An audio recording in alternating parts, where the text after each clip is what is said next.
Peace. Good evening. I'd like to wish everyone who's listening to the Foul Playland as we speak a very Merry Christmas.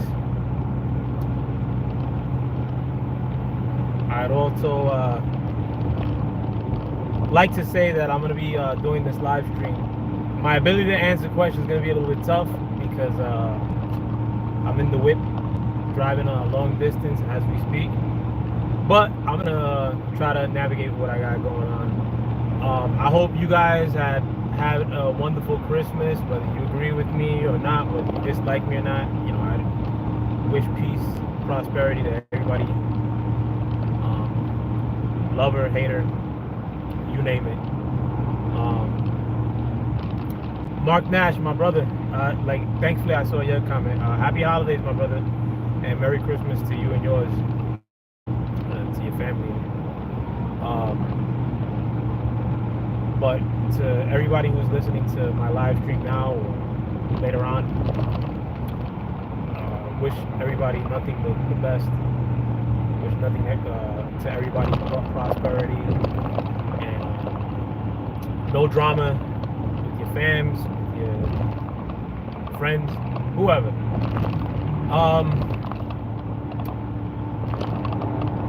I did want to talk about the migrant situation in terms of that train thing that happened in New York City first, because I talked about it in my channel for like a millisecond and then I just kept it pushing without giving no real detail. And honestly, it's because I had to dip in my last live stream. I had shit to do, but which was yesterday. But if you guys haven't heard, and I actually just talked to my mom Dukes a couple minutes ago, and she ain't know about this story, even though she lives in Brooklyn, where this migrant lighting the woman on fire incident took place. But in case you guys don't know or haven't heard, in New York City, like one of the biggest stories after the whole drone invasion has been the fact that this woman was on a train in Brooklyn and she was set ablaze. Now, in my last live stream, I said this, and I'm still saying it now. I mean, like, I consider everything to be open for not open for debate, but I believe nothing basically that's being told to me. I look at things like with a little bit of logic, discernment, wherever I could, but if the news is telling me off the rip, I always put it up for debate. And I do listen to regular local news, you know, here in the tri-state New York City area. But on the live stream, I'll address what I said on the live stream regarding the incident and why I had my doubts about it. Not saying it didn't happen. I mean, like, I don't know. But my only thing was that there was a woman set on fire and she's just standing there, like, chilling, like, on the train. Like, not moving around, not screaming. And that was one suspicious thing. The other suspicious thing is that I've taken the Coney Island train, like the train at that train station, 1,000 times. That's the last stop on a lot of trains in New York City. It's the last stop on the D train, the last stop on the N train, the last stop on the F train. And I believe this woman was burnt on the F train line.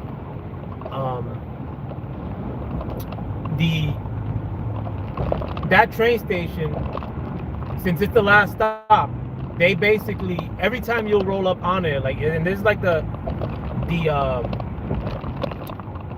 like Coney Island, like the amusement park is basically, you know, the same train station. So when you go to that train station, almost every time there's a train waiting with the door open. Like, it's not like a regular train station because it's the last stop. So a lot of, like, the conductors, they'll leave the train doors open so you can roll up in there. And then 10 minutes later, another train will pull up and, like, you know, get new passengers, like, because since it's the last or first stop. But from what I remember on that train station, they would always leave the train doors open, like, so people could run in. And, you know, if you happen to pull up, like, go in there when the train first pulled up, you know, you're gonna have to wait like 10 minutes until they get more passengers in and they tell the train to dip off to go. that day, the other day when that fire happened, it was brick in New York. It was cold as shit. Like, and I get the same weather by me. It was like one of the coldest days recently. And my whole thing was like, if that woman had a jacket that was set ablaze, or if that woman was out there, like, because they're coming up with this story as to who she is, and I don't give it much detail. I mean, like, a lot of times these things happen right before the holidays, like, so that details could be hazy. But the woman was supposedly in med school, and I don't know where she was going, like whether she was going home or not. But that area, like Coney Island, one is the hood. That train station, there's something could pop off very easily there, because a lot of people are in that train, and a lot of crazy people ride the train now, especially at that time. But for like a white 29-year-old woman, I'll put it frankly, to be traveling with a coat not equipped for the weather, because when they show her, I mean, she's like fully ablaze. There's no like coat that's on fire. It's like, it looks like she's wearing like a thin shirt. She's not moving barely. I mean, not screaming, in spite of everything too. I mean, like, you know, I know New Yorkers are some very complacent, how do you say it? Apathetic, if you will. Like, they don't give a shit, like, if it's happening to you. But come on, man, like, you know, with that dude that did that, setting that woman ablaze, yeah, nonchalant, in a sense. Like, but I'll put it like this, and like, I used to take the train up until recently, like, to go to work, and there was a guy that pissed on the train. Like, he pulled the cup out and started taking a leak. Like, two dudes jumped on him, like and then somebody else jumped on him. I wasn't about to jump on him. I mean, I wasn't about to do shit, because I mean, he ain't flashing me, and like, fucking I'm not trying to get into a fight with some dude that fucking is touching his crusty shit. But no matter how bad chivalry has died, somebody would have jumped up. I mean, and the dude like that did the fire, like, he was pulled out of the precinct 2 days ago. He was brought out by a female officer and a male officer. The male officer didn't look crazy tall. I mean, he looked like a regular 6-foot guy maybe. The female officer was a little bit shorter than the male officer. She may have been wearing heels, but the guy who did the burning was probably, I mean, like a foot shorter than the female officer. So this dude could be like about 5 feet tall. And when they brought him like to the cars, like, his eyes, like his eyeballs reached to the roof of the car. So you know he's a little ass dude. Another thing too is that the migrant crowd in New York, just on the basis of the mass invasion of migrants that have come in the last 4 years, I don't care if you're black, Latin, like Puerto Rican, Dominican, like the people that have been in New York for more than 5 years, they can't stand the migrant crowd. I mean, and they wouldn't know how to disseminate one from the other in most cases. I agree. But the dude is clearly Southern American. You could assume, as a regular New Yorker guy, like, you know, one, this dude is probably recently arrived. I already don't like these cats that recently arrived, especially the men. Secondly, the dude is trying to set this woman on fire. I mean, like, I just find it really sus that the cops, the people that were in and around the station, didn't do shit. And also, I said this in my live stream yesterday, there was a shooting that happened in the beginning of the COVID era in 36th Street, the 36th Street train station in Brooklyn. Like, somebody had set off like smoke bombs and just started shooting people in the train station. 36th Street train station is actually in my hood, in Sunset Park, Brooklyn. And it was on the D train. My little brother, who's in jail now, he was actually on that train when that whole incident happened. He was actually on the opposing train, on that very train. But none of that story made any sense. And the videos of the people coming out of the train after that shooting, none of that shit makes any sense. So most times, if it's on the news, I just don't believe it. I'm not saying that not everything on the news is fake. I just think that a lot of things that are presented to the American public are at times fake. And in spite of the fact that I voted for Trump, and in spite of the fact that I'm totally a proponent for a mass deportation of illegal migrants that are coming into the country, especially the men, I sometimes have to ask myself, like, are these stories like created in an effort like to try to get gas or public sentiment, maybe like to be anti-migrant? I don't know. And I'm talking from the perspective of somebody who may be considered anti-illegal migrant, which I am 100%. There's no doubting that. I've been on pumping this same tune. Being a New Yorker myself, I've been pumping the same lyric since this illegal migration started happening in mass. So yes, I mean, even though like a story like that could give me the results I want, as far as an illegal migrant burning this young white woman, I mean, like, you know, it had like it has a little more oomph, you know, that it's a lady, like fucking and it's a white woman, to be frank. I mean, like the public going nuts for it. But another funny thing or funky thing about this story is that they're not saying anything about this woman besides the fact that she's a med student and she's 29 years old. Now, I know the liberal media covers up a lot of stories that go against like leftist principles, and leftists, as you guys know, are more pro illegal migrants staying in America, or more pro illegal migrants entering the country during at least the Biden administration. But so could it be that they're not putting details out about this woman and her life because it's liberal media? I don't think so. I mean, like, because I watch Fox News in New York, or the New York Fox News, and the most that they have is this woman's age and one picture. And I mean, there's another Sunset Park story that I always doubted, and that was the shooting of 2 cops. One of them, who I catch a lot of shit for saying this, but I'll say it anyway, fuck it. One of the cops was actually from my hood, but there was an incident of a guy who took a bus from Baltimore a few years ago, and he shot 2 cops that were in their car while they were in some sort of training exercise. And one of those cops is from my neighborhood, supposedly.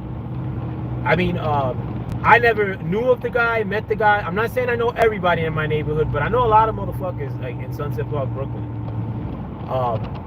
Granted, I don't know cops, like many cops in Sunset Park, Brooklyn. And a lot of cops that are from Sunset Park, Brooklyn, that knew of me in the past, act like fucking herbs when they see me nowadays, to be frank. Like, act like they're fucking brand new, or like their shit don't stink, or act like they don't recognize me off the rip until I got it, you know, you give them a little reminder.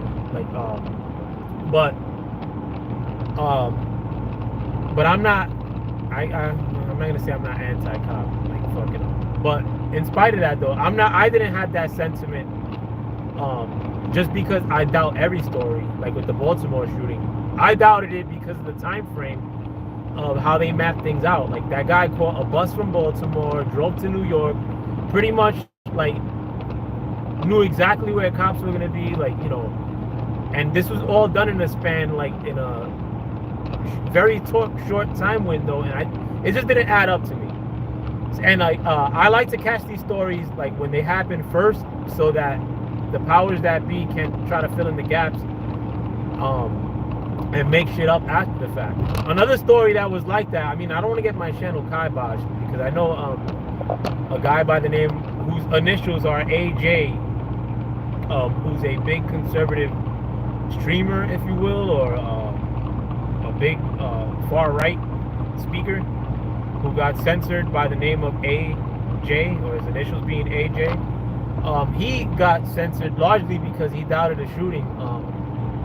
And a lot of times, if there's anything funky on the news, I mean, like, and this has nothing to do with the firewoman, like, to me, like, or a reason why I like to watch the news for these major stories only on the day that it happens or hours after it happens, for the very reason that I doubt that all these people, like that, for the very reason that I subscribe to the notion that these people are lying to me at every turn. Peace, Boxing Scholar. Merry Christmas too, my brother. But so going back to the woman that got burnt, I mean, it just looks sus to me. I mean, like and again, like I'm one of the biggest people like that I know who, if they had a solution to get all these illegal immigrants out of New York, the country en masse tomorrow, I'm with it. A story like this illegal migrant burning this woman on the Brooklyn train sort of ignites my sentiment. I mean, it'll get it going, like where people will turn on these illegal migrants for a white woman being burnt on a train. I mean, like, I know that will get me closer to the goal that I would prefer, which is a lot of these illegal immigrants getting the fuck out. But do I have my doubts about that story being true? Absolutely. I mean, or like everything about it just looks funky. Like, I don't know. Do I think somebody died? Yeah, of course. Like somebody, that could be the case. Like, I may be bugging. I may be completely wrong on all these things. But knowing the layout of the land, like having taken the Coney Island train station so many times, it's not funny. My man caught a case in that station. If I rest in peace, Batman. I'm Rito. A few of my friends caught the same case, if memory serves me right. But I have a lot of doubts that a lot of that stuff went down. And, you know, and that's another thing, too. With the cops in New York, are they complacent? Absolutely. The cops in New York are some lazy bastards. These are the most, in large part, corrupt. Because, I mean, you'd have to be, like, extra corrupt to be that lazy. How New York cops are behaving nowadays. These dudes don't want to get out the car. Like, a lot of these cats smoke bud.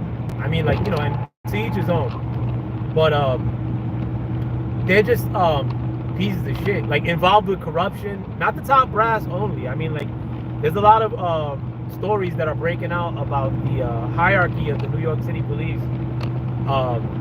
screwing up or being corrupt. I'm not solely addressing that because I know that to be the truth. There is a lot of corruption in the top brass of New York City cops, but the tenor for all the NYPD, they're just some lazy assholes. Especially like nowadays, honestly, they're dicks. I mean, they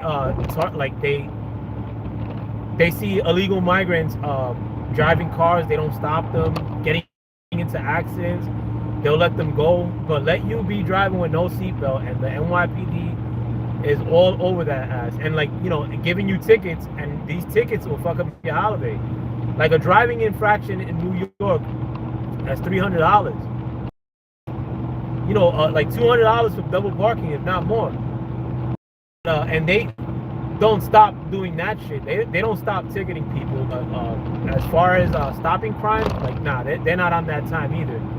But having said that, though, everybody, like the cops that were there, they know that they're being recorded. You're gonna be that complacent, that lazy, that you're not gonna bitch to roll on the ground a few times and try to like suppress that fire. I mean, that fire wasn't OD like that. Like, this bitch wasn't like a fucking ball of flame, like to where she was gonna burn your hand if you got like a foot away from her. Like, the fire was pretty tepid. Any like random person, I think, would have probably got her on the ground and made her roll herself. Look, there's one of the drone things. I don't know if you guys can see it. I'm in Middle Jersey right now. Now you can't see it now. I don't want to point the camera. Well, I don't, like, it's too small to see right now. I believe Boxing Scholar said New York food is nasty. Nah, bro. The cheap stuff is especially good in New York, bro. You could eat like a farro in New York for $12 in some of the spots that I know. Really good stuff too. But New York is falling off in large part. I'm not gonna debate that one iota. A lot of people that have bad sentiments for New York. I mean, like, I'm not gonna say I rep Jersey nowadays because I live in Jersey, but very tempting. Like, I mean, I'm very proud of the fact that I moved from New York. I'll put it like that. But I don't know. Like, I mean, if you guys think I'm bugging regarding this, and again, you gotta understand the notion in which, or the perspective where I'm coming from. I believe half of what I see, if not less. You know, and it just seemed funky in and out. Me knowing the layout of that train station, how people would react normally, especially if it's a woman going through some shit. I mean, like, you know, chivalry is dead. I mean, I'm pretty chivalrous still. But nobody would, I think, in a regular New Yorker would have a really tough time, like, seeing some drunk illegal migrant dude that looks like a straight up illegal immigrant, small, fucking pudgy, straight off the boat type. Like, the dude straight up looks the type. But I don't think, like, many, I mean, and could it have happened? Certainly. I don't want to get my channel kiboshed because, you know, and another shooting that I wanted to mention, and I wanted to be careful with this too, because of the person who has been censored off of YouTube, which I'm not a big fan of. Alex, the man who was censored, who died of the shooting in Connecticut, and was sued for that. I'm not a fan of his like that. Well, I'm not a fan of his at all, really. I don't like really check his work like that. But he was censored for pretty much in part doubting the nature of that shooting in Connecticut. I too, when I watched that happen live, had my doubts, and I was actually at work that day. I was about to get off of work. I was actually working nights, and I had my doubts from what I was seeing, which I'm not going to explain on this video, but I was actually watching that story as it was happening on the news, and a lot of large details from what I seen really didn't get talked about on the news or anywhere else after the fact. So I mean, like, that kind of like was one of the first things that got me doubting a lot of these stories. That particular case, which got Mr. Jones censored off of pretty much all platforms. Another story that I doubted that happened kind of after that was the Orlando incident in the club that was occupied by rainbows. And that was actually some of my countrymen, unfortunately. It was actually for a Puerto Rican Day celebration that was happening in Orlando. And somebody went in there and got the bucket, you know, and a lot of casualties came of that. I had my doubts about that particular instance too, but I don't, you know, want to seem bigoted, because a lot of times, like, when I bring up my doubts, like a lot of people that maybe defend rainbow stuff, like they'll get really uptight when I bring my doubts about that story. But that one kind of died down, and, you know, on my day-to-day, like, if anybody asks me about it in person, I break it down, like, what I know about it. You know, the amount of rounds that like, I'll put it like this, the amount of rounds that Arabic cat had to bring for that shooting, it's like 300 pounds worth of shit, like rifles and all that. And, like, the dude was in the club, according to the regular story, left the club, was chilling outside of the club, and then went in, and, like, nobody must have peeped him with a rifle and all this shit, with a couple. Like, I just didn't believe it with that many rounds. And that moron actually went to the shooting range that I go to in Florida. They actually were the ones that, if I remember correctly, sold them, like, the ammunition or the rounds. I have a house in St. Lucie, Florida. But that's neither here nor there. Like, I'm waiting for more details to come about this woman that got burned. And, you know, if I'm wrong, I mean, I'll gladly say I'm wrong. I mean, like, I'm not really saying anything right now. I'm not taking a major stance other than, like, you know, I have my doubts, and I'll leave it at that. I also wanted to talk about the Fat Joe situation too. If I remember more things about the migrant thing, like I forget a lot of shit that I want to say. With the Fat Joe situation, Reggie Owens actually had a great live stream, which I caught the tail end of, and I actually jumped on the panel because I'm the resident New York Puerto Rican in that debate, and they were actually discussing Fat Joe and the contributions that Puerto Ricans have made to hip hop, if you will, or lack thereof. And I don't know where it got started, like online, as far as like, or if somebody at some point said that Puerto Ricans were equal as far as contributing to hip hop. That's not the case one iota. Not like and like, or if Caribbeans contributed like to hip hop. I mean, I do know of a lot of people that like have Caribbean ancestry, like that were big in the rap game. Like I mean, or continue on New Jersey Turnpike South. Sorry about that. Or rappers that have Caribbean ancestry, like Foxy Brown and Caribbean. I'm not like lumping Puerto Ricans in the same boat. Like, I'm not trying to obfuscate the issue. But and Cool Herc, he's Jamaican. But I know. I mean, like maybe like I don't know. Like because like in New York, like a lot of the black dudes that I chill with, I'm not gonna front West Indian cats, Jamaican dudes, fucking Haitian cats, I'm trying to think what other national, Guyanese cats, Belize. But these, like, I've never seen a distinction between Caribbean black dudes, like black Trinidadian cats, not Indian looking Trinidadian cats. Take them out of the equation. I've never seen a distinction between black New York cats and Jamaican cats, especially post 80s. I'll put it like that. And I know, I know of a ton of rappers that are West Indian, Shine, but in New York, like, I'm not gonna put this with Puerto Ricans. Like, there's a distinction between black cats and Puerto Rican cats, 100%. I mean, like, a lot of Puerto Rican cats look like me. Like, I could pass for a white boy, in some circles.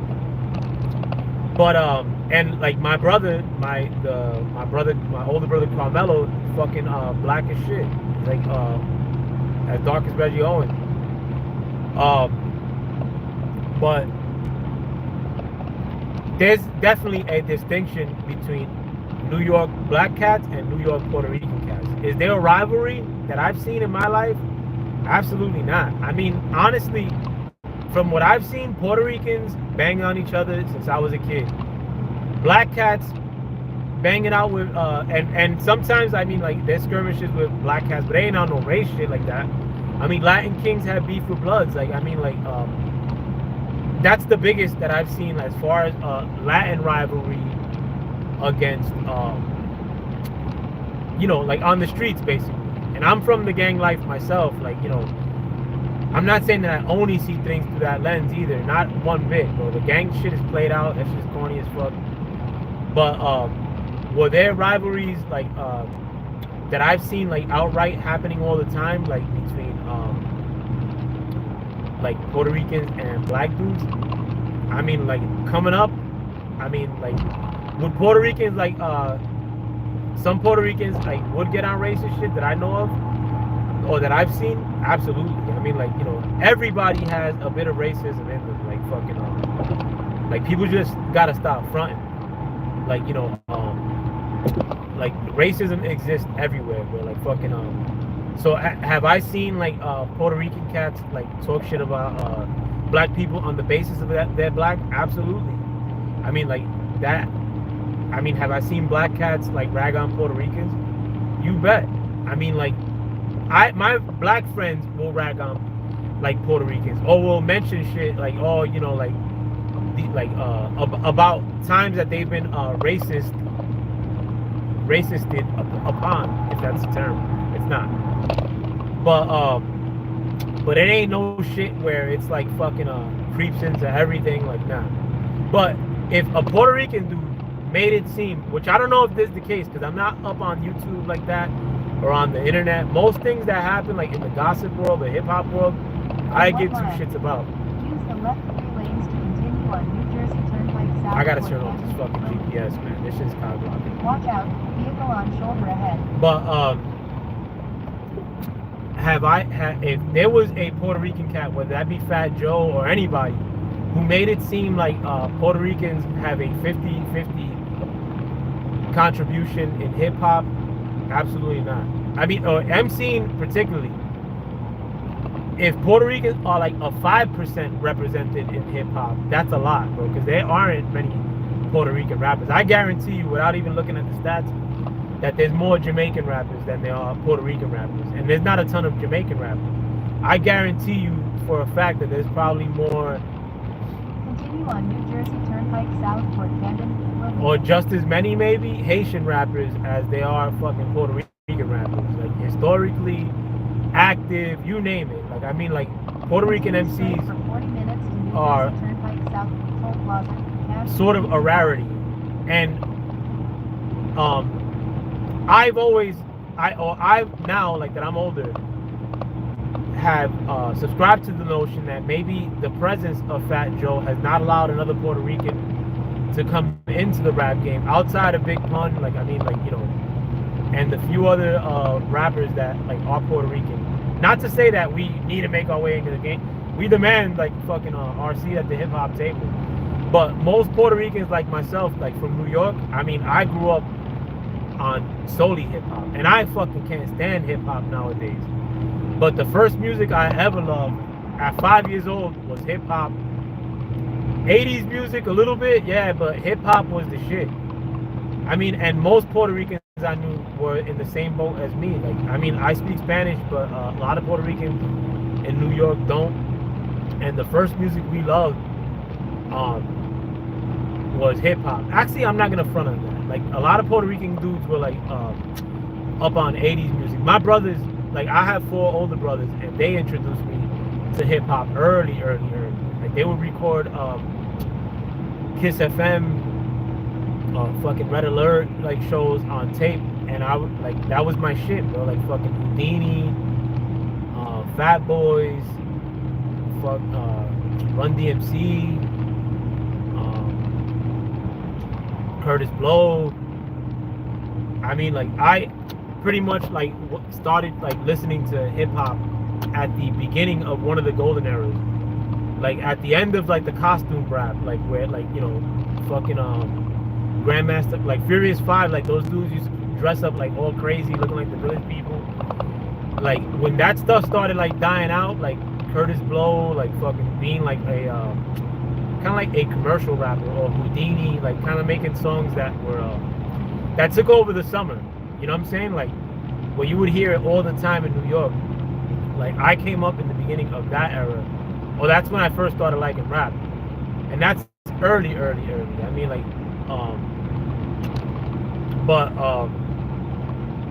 like, did I see a lot of Puerto Rican MCs? Nah. Like, or are they, like, the one contribution we made as far as to the 5 elements of hip hop is graffiti and fucking b-boying.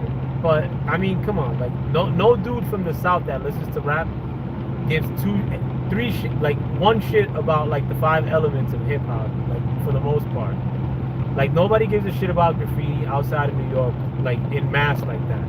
And a lot of dudes that did graffiti in New York, like, are white cats in addition to Latin cats. I mean, were there black writers? Of course there was. Case, fucking Gano, Gold, like, you know, I believe it's black, Gold.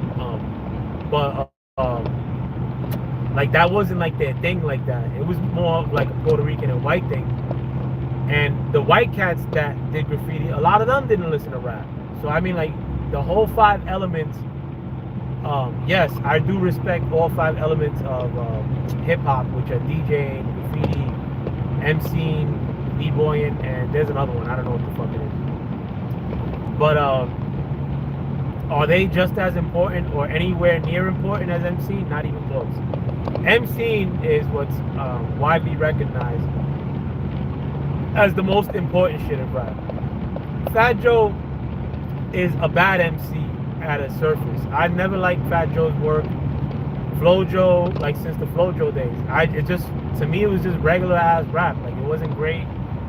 Like I always compare it to T.I. And in fact, Fat Joe may have less skills than T.I. until T.I. has very little skills. Regular ass rappers. Big Pun on the other hand, and I wasn't up on Big Pun until he died. I was basically shitting on Pun just for the association that he had with Fat Joe, and because a lot of people were saying that he was a Latin king. Like, I don't think that was true, but I appreciated Big Pun after he passed, and to me he is one of the greatest lyricists on his short body of work. Is he the best? I'm not gonna say that. Is he better than Biggie? Yes, that's my opinion. I'm not saying it because he's Puerto Rican. And Biggie is mad nice, but I also feel like Biggie's overrated. But it's a different point. My top 5, Biggie would be up there, but he's not the best. I think Andre 3000 is better than Biggie. I'll put it. That's not very popular statement to make, but Andre 3000 is in my top 5, and Biggie's below him in there. But that's besides the point. And Big Pun might not be in my top 5.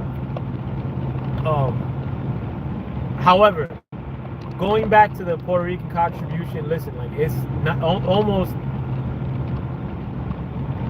not even measurable as far as MCing goes. You want to count all that other shit? Certainly. I mean, like, that's up for debate. Now, were Puerto Ricans around since the beginning of hip-hop? Absolutely. I mean, whatever date you want to go with. Some people say November of 1972 was the birth date of hip-hop. Some people say that it was actually a year before that. Some people debate that these like black bands of the 50s had evidence of rap.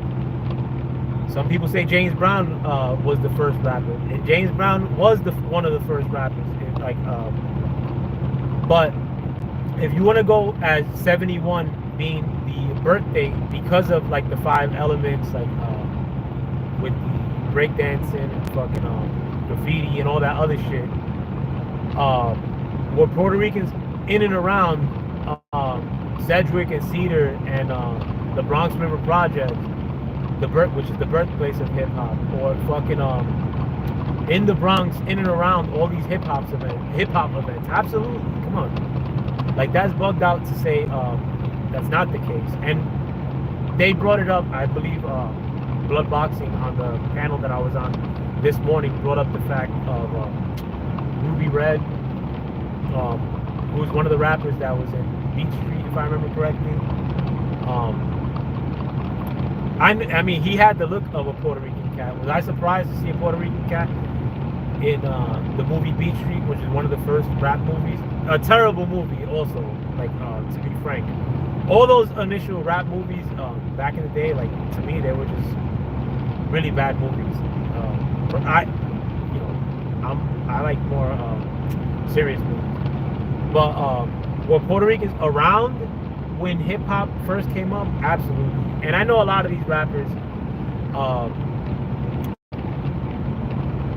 of mixed race, as far as Caribbean cats, like fucking not so much like mixed Puerto Ricans. There probably is. I mean, like, but Puerto Rican MCs, like, man, like there's not like that many. And sometimes I blame Fat Joe for that. Like fucking I have a theory with the whole Bronx hip hop contribution, like, and I was getting into that yesterday. The Bronx, listen, like I worked in the Bronx. I know a lot of people in the Bronx. I got mad love for people in the Bronx, but the Bronx is fucking grimy. Like the Bronx got some of the most hood dudes on planet Earth. Like Brooklyn and the Bronx are the 2 toughest boroughs, and it's a debate as to who's top dog. And I'm from Brooklyn, but there's more hood shit that I've seen, honestly, like like wow, like this is some real hood shit. You see it a lot more in the Bronx. And plus, in Brooklyn, you can't really sell drugs. Like you can't have a drug spot. Those times I saw you, man, like I didn't peep the comment though. My bad, doggy. But Merry Christmas to you, my brother. Wish you nothing but the best. But as far as the Bronx, like listen, the Bronx is the birthplace of hip hop. That's not debatable. The Bronx, I mean, like as far as having some of the toughest dudes on earth based out of that borough, not debatable. And this is from somebody from Brooklyn. We have a rivalry with the Bronx. How is it that, I mean, like the contributions of rappers from the Bronx is Fat Joe and that's it. And I mean, in addition to the fact that the Bronx is the birthplace of fucking hip hop. Like where are the Bronx rappers historically? And outside of KRS-One and Fat Joe. And both those dudes are overrated and whack, especially nowadays. And I'm not saying KRS-One because of his lyrics. KRS-One was one of my favorites. I'm saying KRS-One is a whack individual because of his defense of African Bambaataa in the face of that scandal. But how is it that historically the Bronx had only fucking BDP and KRS, followed by Fat Joe, and it fucking pretty much ended there? You know, like no other dude from the Bronx could get up in the game, bro. Like my theory is that they've been that some of these characters that I just mentioned, including Africa Bambaataa to a degree, have made it to where nobody could get on in the Bronx.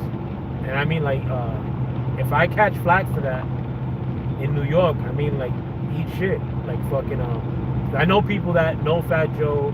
I mean, I've met Fat Joe more than once. I said yesterday, too, I met Lord Jamar one time. But I'll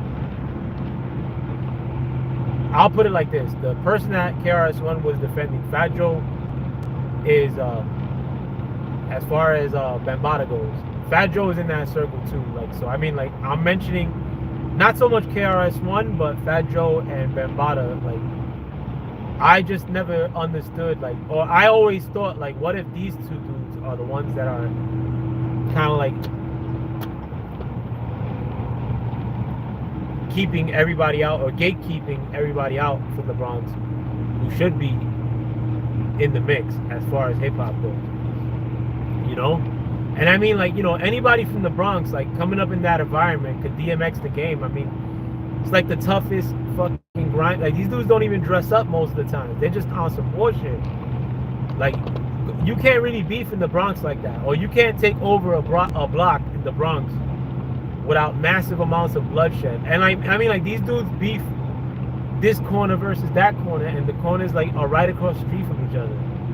The Bronx, Washington Heights, Harlem, up in Manhattan, not so much Harlem. Harlem is on some shiny, like, or more on some shiny shit.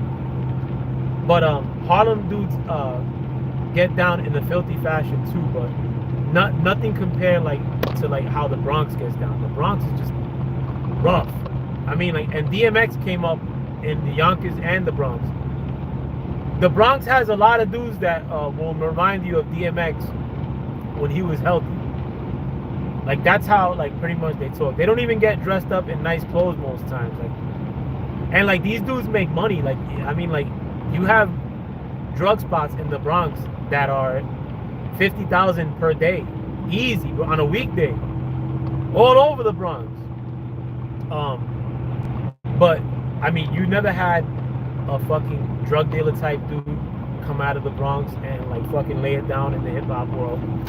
You've never had a DMX type cat that came out of the Bronx and lay it down in the hip hop world. I may be blowing hot air on all this. I mean, maybe the power, like, it's just avoided the Bronx somehow. Granted, nobody black, Latin runs hip hop in actuality, as far as executive type shit. Like, even like a Dr. Dre type dude has a white dude standing over him. Has a white dude in likely a small hat standing over him. And it's the same for New York rappers. It's the same for rappers everywhere. At the end of the day, the executives or the people that decide, all right, trap music is going to be the thing that's popular in 2024 and 2025. Tribe Called Quest, Daisy type rap is not gonna be in style anymore. Like, hey, peace, Bruce Gas. Merry Christmas to you as well, my friend. But the people that really set the trends or decide like who's gonna be on and who's not gonna be on, who's gonna be done away with, who's gonna be propped up, aren't black, aren't minorities. They're straight up white people that probably hate black and minorities outright, and they're the ones that decide, all right, like this person's gonna get on and that person's not gonna get on. But going back to the Bronx thing, I mean, like, it just rubs me extremely suspicious that nobody from the Bronx outside of Fat Joe has never gotten propelled in the hip hop world. Like, how the fuck could that be? And the Bronx is a humongous borough. It's almost as big as Brooklyn. Probably has more hoods than Brooklyn. And it's just never clicked for them like that. Like, that's impossible. There's dudes in the Bronx that are fucking harder, better rappers than Jay-Z, than fucking Big Pun even. I mean, probably. I mean, like let's be clear. That never got propelled like that. Like fucking. So I mean, I just always found it suspicious. But and this is not like Puerto Rican cats of the Bronx, because I mean, like, the Bronx may have a lot of Puerto Rican cats. Yes, every borough does. I'm saying fucking all these other rappers that, I mean, like fucking Lord Tariq never got put on like that. I mean, Lord Tariq is a fucking nasty rapper. Who else from the Bronx? Anybody from DITC outside of Fat Joe are fucking nasty rappers. I mean, what's his face that is in jail now from digging in the crates. I mean, and the dude was a straight up street dude. In addition to being a nasty rapper, Showtime never got on. Like, I mean, like, I believe Akinelli's from the Bronx too, and Akinelli was actually a producer in addition to being a rapper. He might be from the Bronx. If I'm wrong about that, I take it back. But these dudes that clearly have a lot more skill than Fat Joe, I'm not gonna say whether they're tough or not, because I do know of Fat Joe's reputation in the streets. And I'll put it outright. From what I know of Fat Joe and the people that he rolls with, Fat Joe is not a pussy.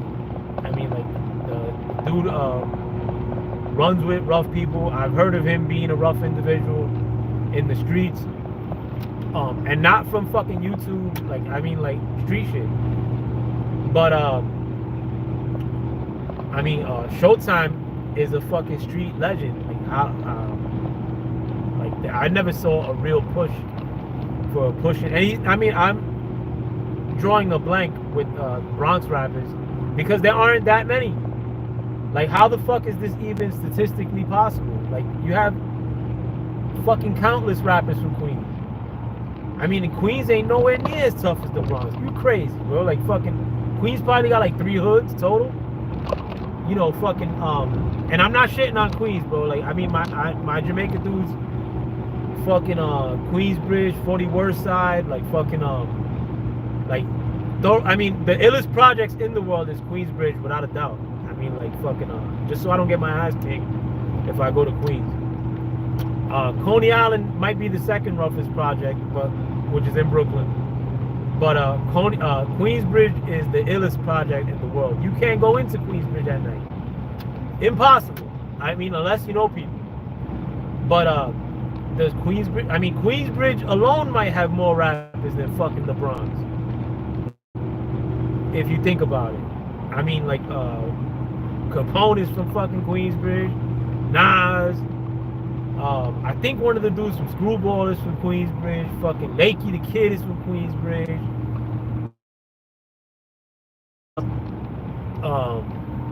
Cormega is from Queensbridge. That right there is more than the Bronx contribution. Like, how the fuck? Impossible.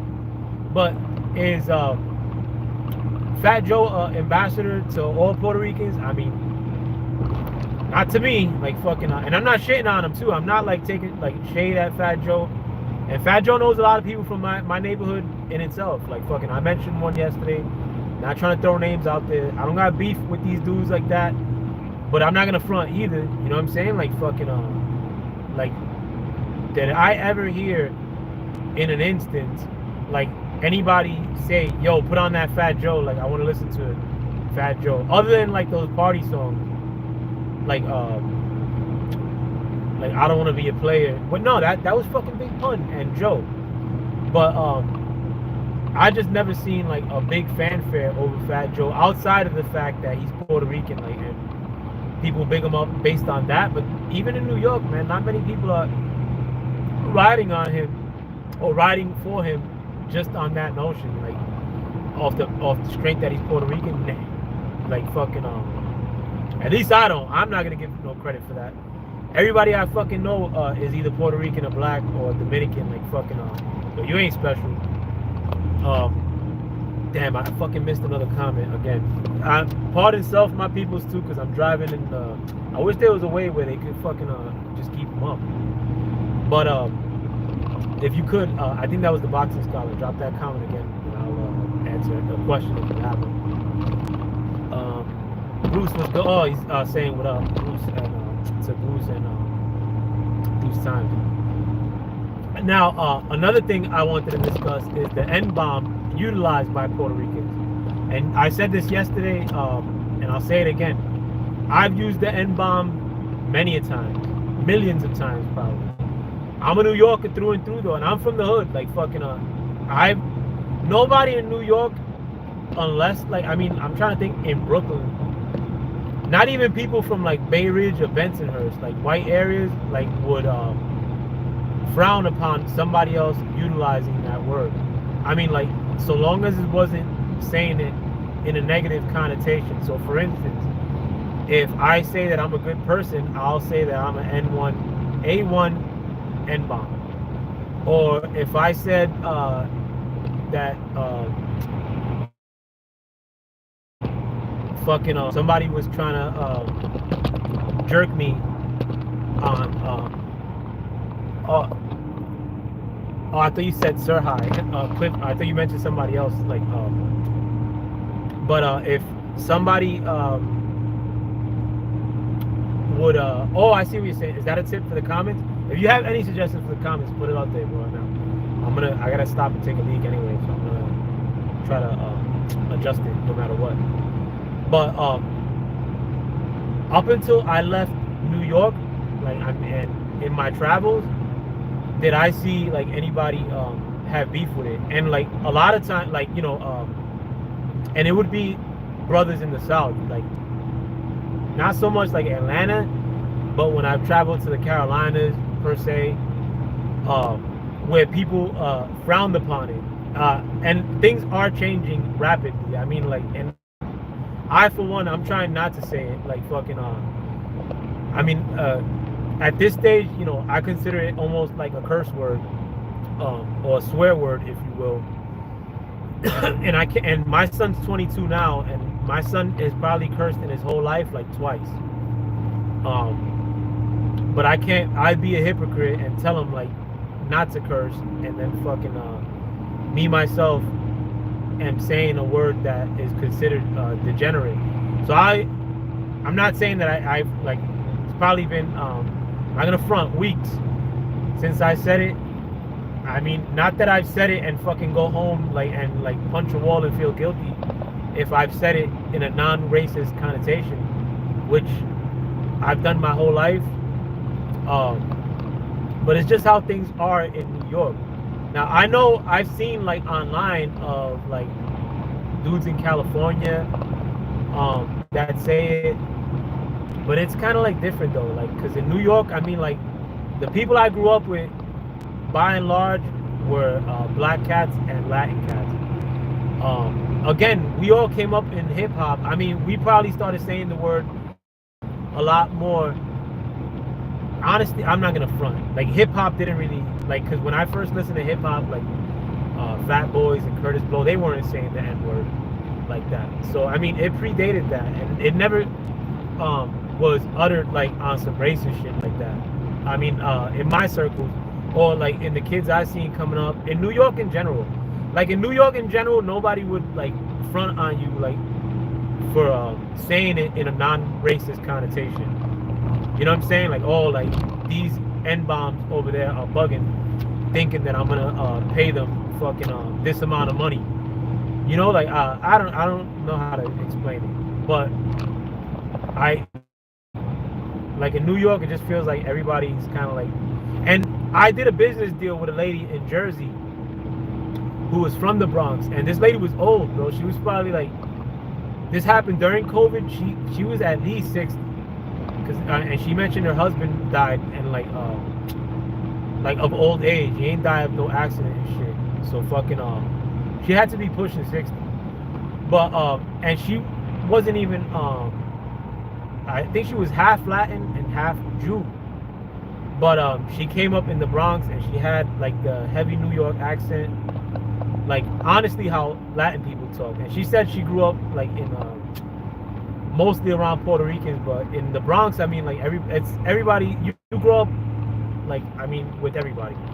But she referred to her own grandson eating up all her food, and she dropped the N-bomb. Like, but she ain't saying it on some racist shit. She was like, oh, N-bomb, like you're gonna make me go to the grocery store again, like, you know, like fucking and I mean, and she called herself like, because I talk pretty properly, like, or like outside of YouTube I could talk like a white guy basically. And when I deal with a lot of people, a lot of times I'll try to white it up a little bit, like in my vernacular, like fucking because it makes things a lot easier. Like, I mean, it makes things a lot easier to explain, and it kind of lets people's guard down in a sense. I'm not gonna front, like, it lets white people's guard down in most instances, and I make money wherever the fuck I can make it. And it's not like I go around like black people I do business with and start talking black. Hells no, that's corny as fuck. I may talk about hood shit, but I'm not gonna fucking black it up either. Like, you know what I'm saying? Like that's fucking corny. I mean, like, I'll New York it up. I mean, but I'm not gonna try to sound more black. Like when fucking I came, like I believe I got my vernacular as far as the way I speak from fucking black dudes or from hip hop. You know, like that was more where I picked up like my utterances, if you will, or how to flow in general. I mean, like, you know, and that's most Puerto Ricans too in New York. Like, I'm not gonna front one iota, and like, I mean, maybe with the rivalry like that Fat Joe has brushed up, some Puerto Ricans are probably getting defensive or some shit. Who cares?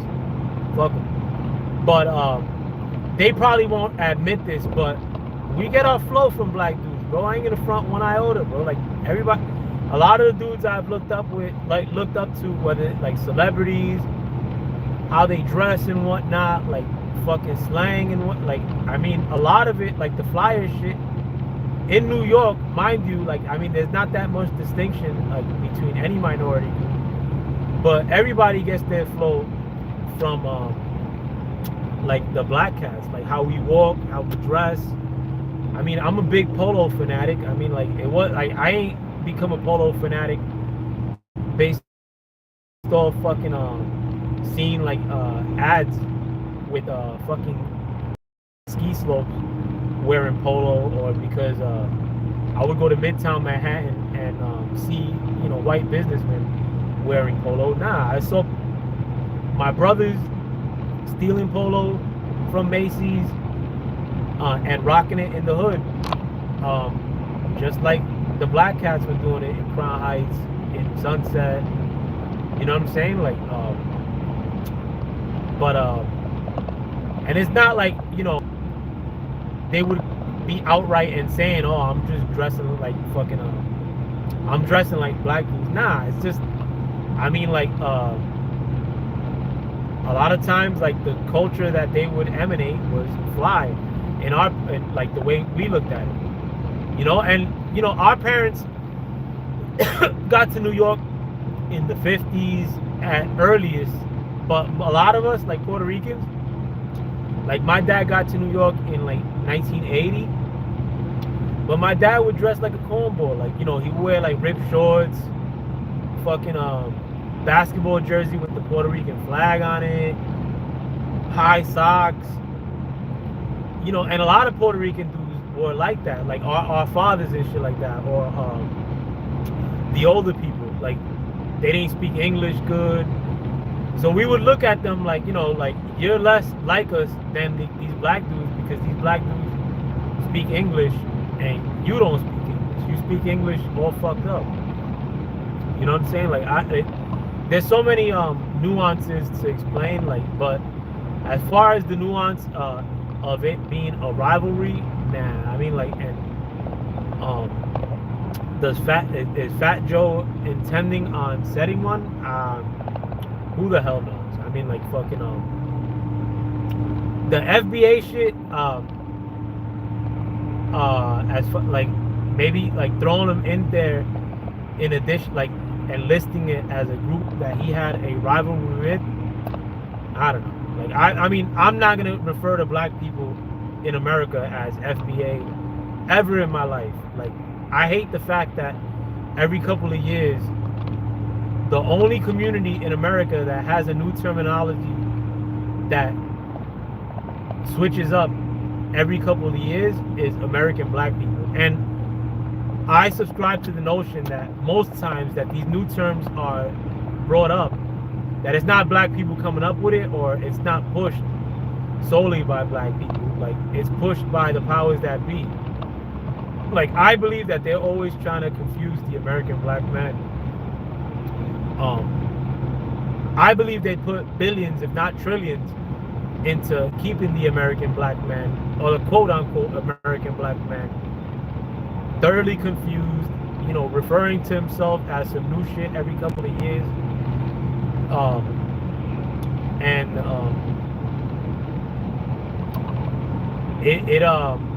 That's just my theory, though. And I said a little bit of this yesterday, because I subscribe to the notion that America is far older than 1492. There were societies living in America before 1492. You see evidence of these things when you travel the country. And I've been from Maine to Florida, and I've seen things that are etched in stone that predate 1492. There's actually a monastery in fucking Miami, Florida, that's from the year 1100 and something, and it's gorgeous. It's not like primitive. I believe that there were ancient civilizations in America that are still here, honestly. Like, they never got wiped out. They're just still here. And that those civilizations were largely comprised of what the ancestors of American black men. I don't subscribe to the notion that in 1492 that fucking white people had the capability of taking over the whole fucking world, as history tells us. I think that everything's fake, including history. And I'm not trying to absolve the blame of white people, like fucking I'm not saying that the enslavement of people of Africa didn't happen at all. But to say that every American black man is a descendant of slavery, I don't buy into that notion. Not one iota. Because you'd pretty much, in 1492, the first people that set sail over here were supposedly the Spanish, white Spain. In 1492, white Spain was non-existent pretty much. It was run by the Moors up until 1492. And it was run by Moors up until 1492 for over 1,000 years. So you're going to tell me that in 1492, the white Spanish took over the Moorish Spanish that didn't take over them. And again, if you're there for 1,000 years, as the Moors were in Spain, according to regular history, the Moors were in Spain for 1,000 years, then people wouldn't say that they conquered that country. Like, people would just say, all right, Spain is a Moorish country. They've been there for 1,000 years. You don't say, like, America is it just doesn't make sense. Like, the country was supposedly conquered by Moors, Spain, for 1,000 years. Then it was overtaken by supposedly white Spanish people, and then those white Spanish people, the very same year, set out on this expedition to go find fucking India, and they somehow found America by accident, and then thought, like, listen, like, let's go over to America and try to run shit there. Wouldn't you, if you took over a country, as in white Spain, in 5.8 miles, stay to the right that was to held New down Jersey by Turnpike Moors Toll Plaza for 1,000 years, pass. wouldn't you be scared, like, I need to keep every single gun, sword here in Spain with me, because we just took this shit over from the Moors. We drove them out, supposedly. They could come back. That's what anybody would think. So why would you venture out into India or America and then take it over somehow? Like, to me, that doesn't make no sense. Like, and I basically have never really put this on YouTube that much, but I subscribe to Moorish history. I'm not a Moor. I mean, shout out to the person who's really been putting it down as far as Moorish history since the 90s, if I remember correctly. Asir the Ducateers, you guys could please check out his channel. It's the first time I shouted him out, and I'm not saying I just found Asir the Ducateers' work in recent years. If anybody knows of Asir the Ducateers' work, I've known of his work since he was doing lectures in front of Cookies in Brooklyn, in downtown Brooklyn, Albee Square Mall area, or Fulton Mall area, you know, when YouTube wasn't even big like that, you know, and not that he was the first person that I had heard Moorish principles, or saying Moorish principles, but he's kind of the one that's really cemented it, who I listen to till this day, and who really makes the most sense to me as far as Moorish history goes. And the reason I subscribe to Moorish history is because American history, world history, makes no sense. Zero sense. It's a lie, like, in my eyes. I look at it just like I look at the news. Like, if you tell me, all right, this happened in history, my automatic assumption is you got to prove it. If not, or I just don't believe it. I like, go and look at my island, Puerto Rico. The oldest building in Puerto Rico is actually named El Morro, which means the Moor. And they'll lie to you and tell you, like, fucking, oh, well, that means something else, or these people were calling forts Moors. Bullshit. A bunch of bullshit. There's actually most castles are called, like, the style of how they build castles, including the one in Puerto Rico. They're actually called Moorish castles, like the way you build them. Where it looks like the top row of it has, like, those little cutouts that look like teeth. That's every castle in the whole world, and they refer to that style as Moorish castle. Now, why the fuck would they refer to it as Moorish castles when they're these medieval people that are supposedly white? I don't know. It just doesn't make sense to me. So I subscribe to those principles, like that the originators of this country were black people, not fucking Indians. Where the hell are the Indians now? No, the Indians didn't get wiped out like they fucking tell us. Everybody would have got wiped out. Like, dudes are lying, bro. Like, I don't think that the Indians were the first people of this country. In fact, I think Indians probably came here in the last 1,000 years or so. But there were people that predated Indians by a long shot. Like, fucking. And I look at the ancient sites in this country, like the Alamo, which has an Arabic name somehow. Like El Morro in Puerto Rico, which is named at the Moor. I look at these sites, and I've been to the medieval sites in Europe. I mean, the ancient sites in America look a ton more older than most of the ancient sites in Europe, outside of the pyramids, I mean, like, which is not in Europe, but as far as European sites, I mean, the only thing that looks really ancient is maybe the Pantheon in Greece. All that other shit doesn't look older than the Alamo, doesn't look older than El Morro, doesn't look older than like some of the forts I've seen in this country that look legit fucking ancient. And but I'll go into that some other time. Shout out to the Moors that are really putting it down. I mean, like, I only shout out really one Moors in America. They make great content too, but the godfather of Moorish talk is, without question, it's not Dane Calloway.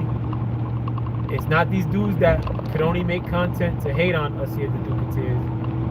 There's only one godfather of this Moorish talk, and it's Asir the Duke of Tears, without question. Anybody who followed up after that basically followed up after that. But he's the godfather of Moorish talk. Again, like, I don't view and I mean everything. Well, I'm not gonna get into that. I was gonna say that a lot of the great shit that happens throughout the world always pops off in America. Like, America sets the trends throughout history. I mean, they'll make it seem like it's just music. They'll make it seem like it's fucking like it's just our economy. But frankly, I don't think like I look at that as when they try to rip away the importance of this country, like, to the popular world. I just don't think that they really want you looking into the deep history of this country, which is far more ancient than what people tell you. Oh, also another thing is that as far as these humongous buildings that you see in this country, like, these motherfuckers can't replicate one building like with all stone and marble like you see in downtown New York, like you see in a lot of these state capitals, which are built with domes that look like the Dome of the Rock in fucking Israel, or what people refer to as Israel. I don't buy it. Like, why can't they replicate one fucking building that looks like a Catholic church? Like, why can't they replicate one more building that looks like one of these stone state capitals? They'll bring up cost and bullshit, but like, a lot of those buildings still stand flawlessly today, whereas a lot of buildings that have been built post 1930, every one of them's falling apart. Every one of them's a piece of shit. Every one of them looks like shit. You go to Paterson, New Jersey, and there's like fucking ancient looking buildings that they'll like cover up with like fucking plastic. Like, they pretty much disappear, like ancient like looking buildings. And there's actually one in New Jersey, in Jersey City, New Jersey, a church that they're doing it to as we speak. Like, they're very gung-ho about getting rid of these older buildings of this country. And I feel like at times it's so we don't really look into the history or how these things are made, or who knows. But maybe these things are revealed in the near future. I hope they are. Like, I mean, I'm not saying that I'm fucking Mr. Moore. Like, I'm not a Moore. Like, I just subscribe to Moorish history. And I subscribe to Moorish history because I feel that all history is fake, 100%. If anybody got any comments or actually, if you guys could look up Asir the Duke of Tears. Tears is spelled T-I-E-R-S. Asir, A-S-E-E-R. The Duke as in like G.I. Joe, but Duke as in D-U-K-E. Of Tears. Tears as in levels. I mean, He makes fantastic work. If you guys, of course, like this video has now gone to 0 viewers when you speak on the realness, like my man Asin Lucas. But I'll keep going nevertheless. Anyways, and it'll make me it'll probably foray right into my bathroom break.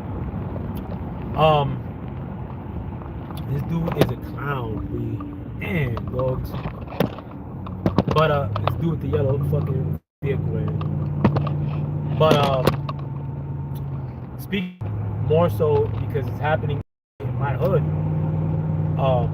And the hood's right near mine.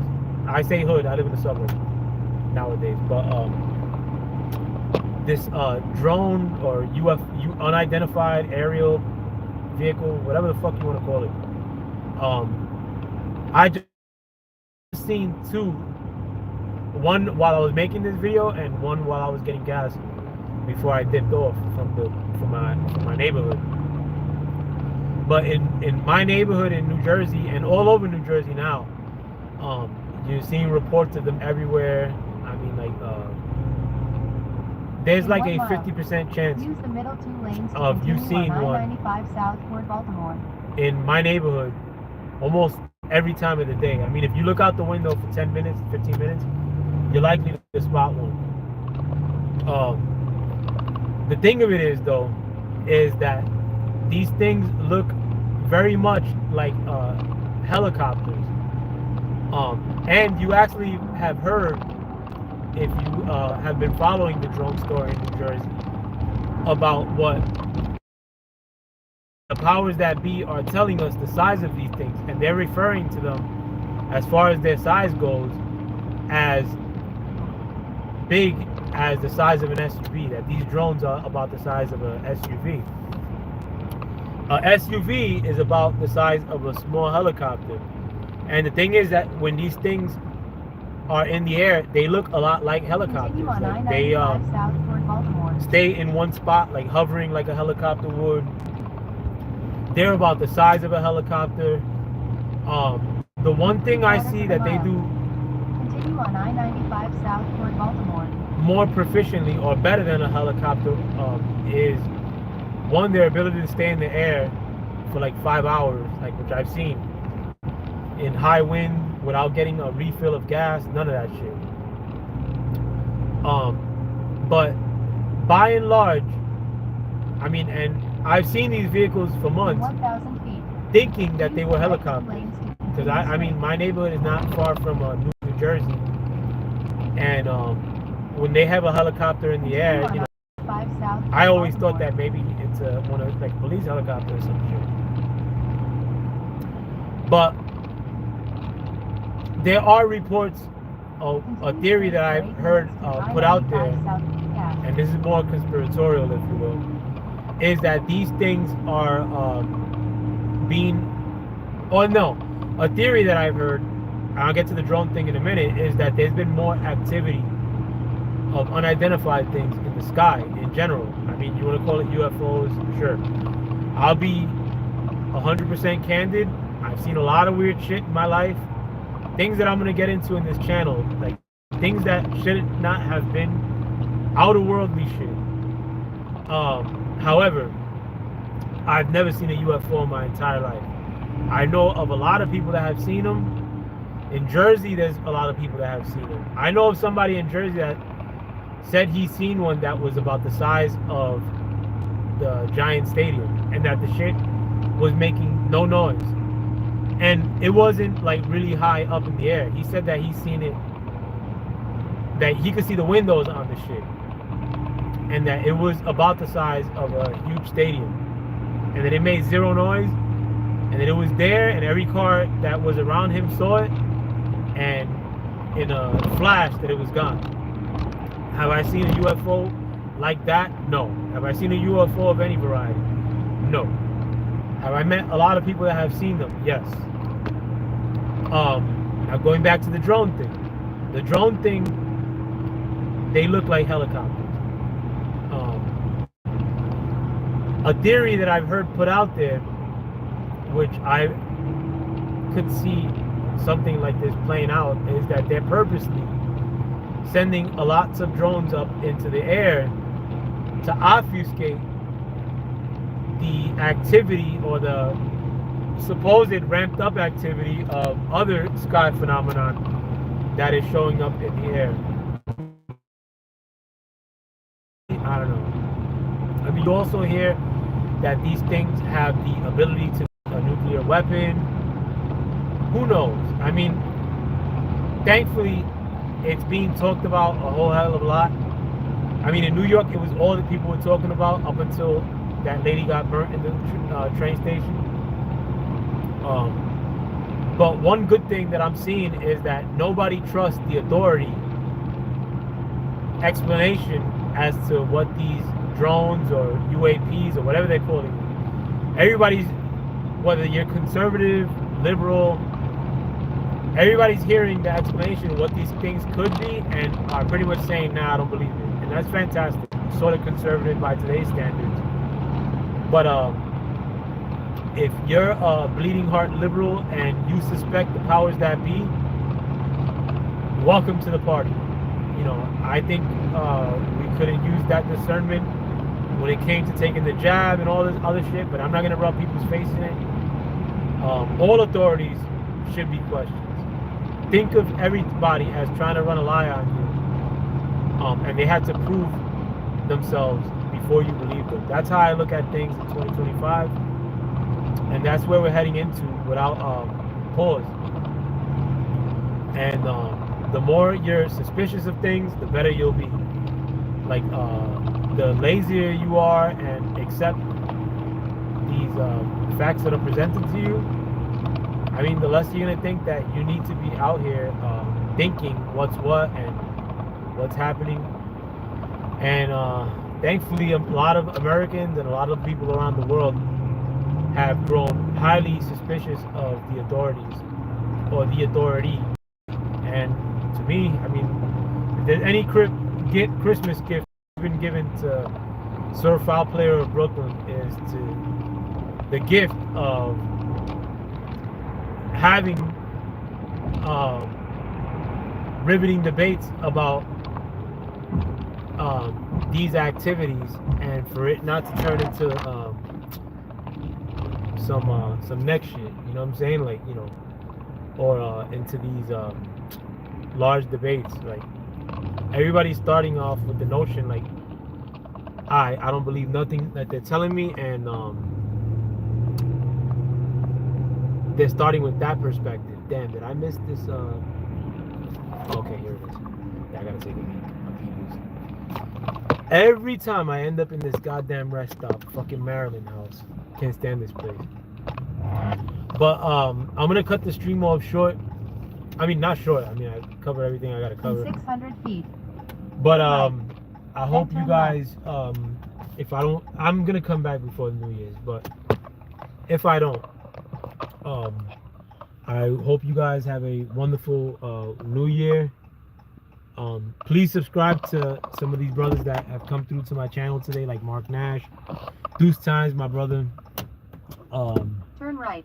The Boxing Scholar, Bruce Gass, Boxing Talk More. The channels that I mentioned, Asir the Duke of Tears. As far as history, if you're not following him, you should be. I fucking strained my groin recently, man. This shit is killing me. That's never happened in my life, and it's the byproduct of becoming an old man. Like, why you stop there, bro? Like, I don't know if this trying to like buckle my pants and this dude's like fucking stopping, like he's trying to figure out a parking lot. But I'm adjusting my belt now. But with that, I hope you guys. What the fuck? Look at the name of this place. Oh, this is in Delaware then. Yeah, this is Delaware. It looks a lot like the Maryland rest stop. But appropriately, I'm at the Biden Welcome Center. This is the major part of this man's legacy. But let me let you guys go with that. I'm out. Peace.